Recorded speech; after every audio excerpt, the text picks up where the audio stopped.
তৃণমূলের একদা তাজা নেতাই হোক বা কালারফুল বয়, এমনকি বীরভূমের বাঘের কথাও রাজ্যবাসীর অজানা নয়।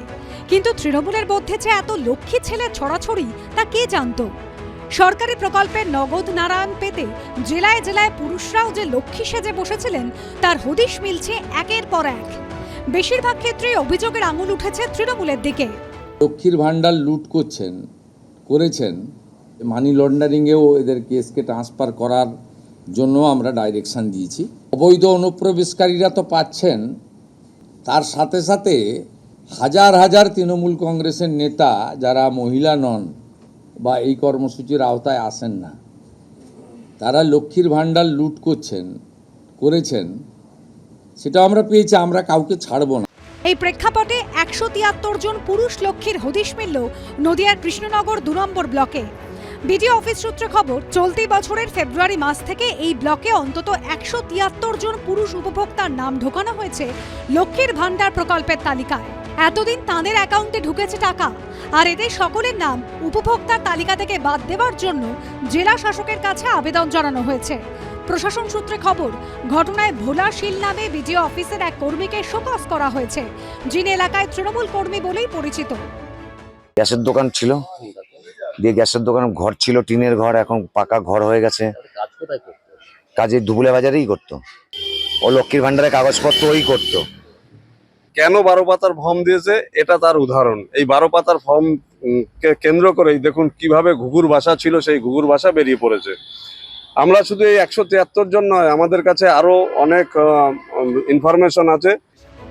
তৃণমূল করায় ছেলেকে ফাঁসানো হচ্ছে বলে দাবি করেছে পরিবার। ফাঁসানো হয়েছে, আমার ছেলে করতে পারে না, আমরা তৃণমূল করি তাই। ঘটনার পর থেকেই পলাতক অভিযুক্ত তৃণমূল কর্মী।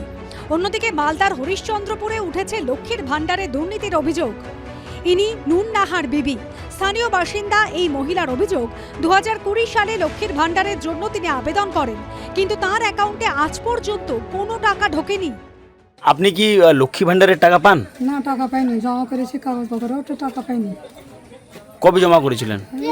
অনেকদিন হ্যাঁ জমা করা, 2020 সালে জমা করেছিলেন? হ্যাঁ, এই শুনলাম যে টাকা অ্যাকাউন্টে ঢুকছে, আচ্ছা, কিন্তু আমি টাকা তো পাইনি।